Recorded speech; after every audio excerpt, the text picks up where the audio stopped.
Hello and welcome back to our YouTube channel Code Munch and my name is Manali. Today we are going to talk about do while loop. तो अब ये do while loop क्या होती है? पिछले वाले video में हमने देखा था कि while loop क्या होती है. While loop क्या होती है? पहले कंडीशन चेक कर ली जाती है, उसके बाद में कोड के जो ब्लॉक होता है कोड ब्लॉक के अंदर एग्जीक्यूट हो जाता है. यहाँ पे क्या हो रहा है, कंडीशन जो है वो आखिर में चेक हो रही है. सबसे पहले जो है एक बार तो एटलीस्ट एग्जीक्यूशन होगा कोड का, उसके बाद में वाइल की जो कंडीशन आती है वो चेक हो जाएगी और फिर उसके बाद में फिर से रिपीट मोड पे चला जाएगा, कोड को एग्जीक्यूट करेंगे, फिर से कंडीशन चेक होगी. A do while loop is a control structure that executes a block of code at least once. एक बार तो ये block of code को execute करना ही करना है. Then it repeats it as long as specified condition remains true. जब तक ये condition फिर true रहती है तब तक उस code को बार बार execute करेगा. एक बार execute करो, उसके बाद में फिर condition check करो, फिर तब तक repeat करो जब तक वो condition जो है वो false नहीं होती. इसका सिंटैक्स क्या आता है, डू लिखो, कर्ली ब्रेसेस के अंदर कोड का ब्लॉक लिखो जो आपको एग्जीक्यूट करना है, उसके बाद में उसकी वाइल की कंडीशन डाल दो, वाइल राउंड ब्रेसेस के अंदर कंडीशन और सेमीकोलन इसके बाद में देना नेसेसरी है, तो आपको सेमीकोलन देना है. ओके, तो यहाँ पे वही लिखा हुआ है, notice the semicolon at the end. ये सिंटैक्स के जो लास्ट में है सेमीकोलन देना आपको जरूरी है. Loop body is executed first, then the condition is going to be checked here. यहाँ पे देखो इसका फ्लो चार्ट दिया हुआ है. Execute the loop body, check condition, अगर ट्रू होगी तो फिर repeat the top, execute the body, check condition, if false then exit. अगर ट्रू है तो फिर से एग्जीक्यूट करो ब्लॉक को, जब तक वो फॉल्स नहीं होती तब तक वो आपको बार बार उसको रिपीट करना है. अब ये कब यूज करते हैं अपन, when to use do while loop. It is going to be used when you must run the program at least once. एक बार ना एक बार आपको जो प्रोग्राम है रन करना ही करना है, उस टाइम पे आपको do while loop एग्जीक्यूट करनी है. Input needs to be taken before validating. Validate करने से पहले अगर समझो इनपुट हमको लेना है यूजर से, तो उस टाइम पे भी आपको ये कोड यूज करना पड़ता जरूरी है. It is very much ideal for menu driven programs. मतलब क्या होता है कि अगर समझिए यूजर से हमको वही इनपुट लेना है पहले, मतलब यूजर से मेन्यू से, मतलब अगर हमको वही इनपुट लेना है तो उस टाइम पे it is ideal, it is good for input validation and retry screens as well. तो इसका हम कोड देखते हैं. तो एक कोड हम लिख रहे हैं, reverse count dot Java.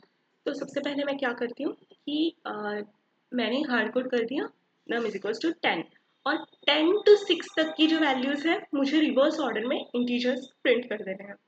10 9 8 7 6, this should be my output now. तो फिर मैंने क्या कर लिया, नम इज इक्वल्स टू 10 कर लिया. डू के अंदर यहाँ पे क्या हो रहा है कि ये जो 10 है पहले प्रिंट हो जाएगा, उसके बाद में नम माइनस माइनस मतलब 10 में से एक निकाल दो, कितना आ गया, 9 आ गया. अब चेक करो, is 9 greater than equals to 6? Yes, it is greater than equals to 6. तो फिर वापस से मतलब डू के ऊपर चला जाएगा कंट्रोल. अब चेक करो, अब मतलब अब चेक नहीं होता, अब क्या करो, 9 को प्रिंट कर दो. 9 को प्रिंट करने के बाद में नम माइनस माइनस कर दो, मतलब अभी 8 आ गया. इस 8 ग्रेटर देन इक्वल्स टू 6 है क्या? Yes it is. तो फिर से कोड ब्लॉक को एग्जीक्यूट करो, अभी 8 प्रिंट कर दो यहाँ पे. ऐसे करते करते 6 तक आ जाएगा, तब तक ये नम जो है वो प्रिंट हो जाएगी. इसको एक बार रन करके देखते हैं क्या आ रहा है.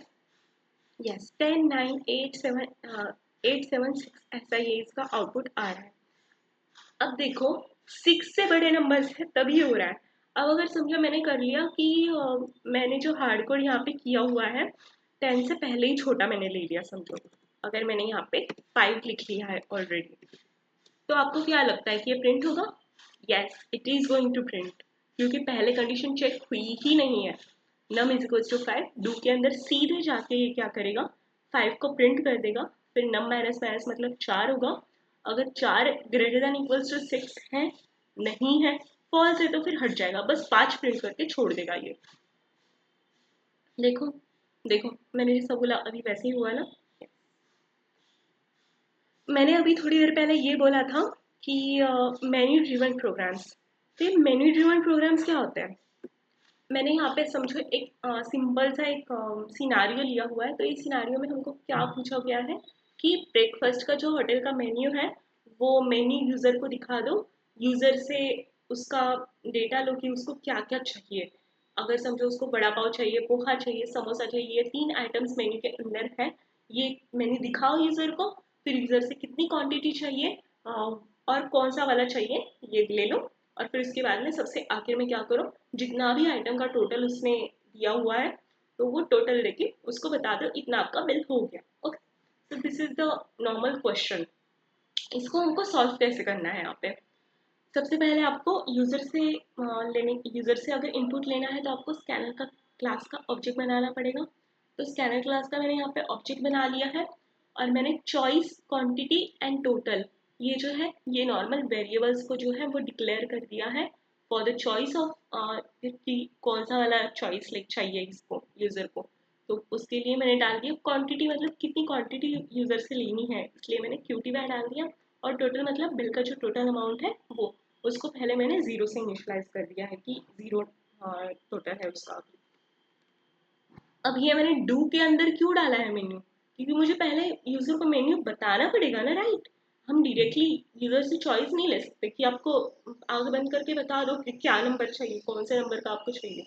आपको पहले यूजर को मेन्यू दिखाना पड़ेगा, राइट। अगर मैंने ये समझो अगर हटा के अगर बाहर डाल दिया होता, ये डू के बाहर डाल दिया होता और नीचे अगर समझो मैंने वाइल से चॉइस ले ली होती, तब क्या होता आप सोच सकते हो।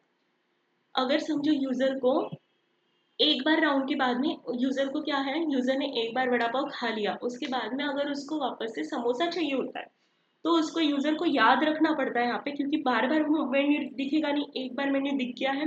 अभी उसको याद करना पड़ेगा कि समोसा कौन से नंबर वाले पे थे।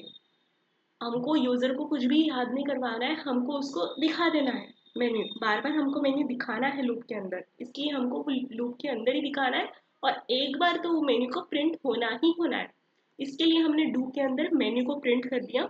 पोहा 30 रुपए के लिए है, बड़ा पाव 20 रुपए के लिए, समोसा 15 रुपए के लिए। और फिर चौथी चोट एग्जिट, अगर एग्जिट उसने लिखा उसके बाद में हमको क्या करना है, उसको बिल दिखा देना है कि आपका टोटल इतना हो गया है, आप पैसे दे दो। अभी मैंने सिस आउट कर लिया एंटर योर चॉइस बिल करने के बाद में, चॉइस को जो है मैंने यूज इसके अंदर ले लिया। अब इसके अंदर मैं चॉइस स्विच केस के अंदर मैं चॉइस डाल दूंगी, क्यों, क्योंकि हमको चेक करना है कि कौन सा वाला उसने लिया हुआ है, राइट। तो चॉइस अगर यूजर की समझो 1 है तो फिर केस 1 के अंदर क्या प्रिंट होएगा, एंटर क्वांटिटी ऑफ पोहा, कितनी क्वांटिटी पोहा चाहिए आपको, पोहा कितनी क्वांटिटी, अगर समझो यूजर ने 2 लिख लिया है तो फिर क्यूटी पाई के अंदर 2 प्रिंट होगी। और बिल बनाने के लिए क्या होता है, 30 रुपए का एक है तो 2 प्लेट का कितना होएगा 60, टोटल इज इक्वल्स टू 60। पुराना वाला टोटल जो भी है उसके अंदर, मतलब पुराना अभी 0 है, 0 के अंदर आप ऐड करो total is equals to total plus QT by into 30, plus is equals to मतलब total is equals to total plus QT I into 30। Okay, तो पुराने वाले टोटल के अंदर आपको क्वांटिटी इंटू दैट वैल्यू, ऐसे ही इसके वड़ा पाव के लिए इंटू 20 करना है, अगर समोसा लिया हुआ तो इंटू 15 करना है, ऐसे टाइप में आपको करना है। और अगर समझो यूजर ने एग्जिट डाल दिया है तो आपका फाइनल बिल क्या है, टोटल की वैल्यू वैसे के वैसे आपको लिख देनी है। सो अब ये रन कैसे होगा, तब तक कब तक आपको रन करना है इसको, while choice is not equals to 4, 4 अगर चॉइस नहीं है जब तक, तब तक ये लूप जो है आपको बार बार यूजर को जाके पूछना है कि सर आप क्या लोगे, राइट। अब रन करके देखो इसको क्या आता है। अब ये मैंने अभी तक कुछ दिया है क्या, नहीं, पर यूजर ने पर कोड ने क्या दिया, आपको पहले ही बता दिया कि welcome to code punch hotel और यहाँ पे ये मेन्यू है, अब आपकी चॉइस बताओ। अगर समझो मुझे वड़ा पाव खाना है तो मैंने अपनी चॉइस जो है वो 2 डाल दी। क्वांटिटी ऑफ वड़ा पाव, मुझे कितने क्वांटिटी खाना है, समझो मुझे 2 प्लेट वड़ा पाव चाहिए, तो मैंने enter quantity of vada pav में 2 लिख लिया। तो 2 vada pav is added to your order. अब आपको वापस से कुछ चाहिए क्या, हाँ चलो मेरे को अब वड़ा पाव खा लिया मैंने, अब मुझे समोसा खाना है, तो आप क्या करोगे, enter your choice is what 3। Quantity of samosa कितना है, अब यहाँ पे कितना ले रहे हैं, अगर समझो मैं 2 समोसा और ले रही हूँ, तो अब ये भी ऐड हो गया। तो आपको क्या करना पड़ेगा, मतलब अभी अगर समझो अब इतने में मेरा पेट भर चुका, तो अब मैं क्या करूँगी, एग्जिट कर दूंगी। सो मैंने 4 लिखी है, एंटर योर चॉइस ऑफ 4। अब ये यूज़र ने क्या लिखा है, आपका फाइनल बिल क्या है 70 रुपीज़। हम चेक करके देखते हैं कि सच में हमारा बिल 70 रुपीज़ आ रहा है क्या। 2 नंबर की चॉइस है, मतलब वड़ा पाव कितने रुपीज़ का है, 20 रुपये का। 20 इंटू 2 कितना हो गया, 40 रुपीज़ अपना वड़ा पाव का हो गया। उसके बाद में जो अपनी क्वांटिटी ऑफ समोसा है, समोसा कितने रुपए का है, 15 रुपये का। 15 इंटू 2 कितना हो गया, 30 रुपया। 40 प्लस 30 कितना हो गया, 70 रुपीज़। मतलब अपना फाइनल बिल जो है वो राइट आ गया है। So this is saying that our code is working fine. तो ये था वीडियो में मेन्यू ड्रिवन प्रोग्राम मैंने समझा दिया है डू व्हाइल लूप के यूज से। सो आई होप आपको समझ में आ गया होगा। Thank you very much for listening to me.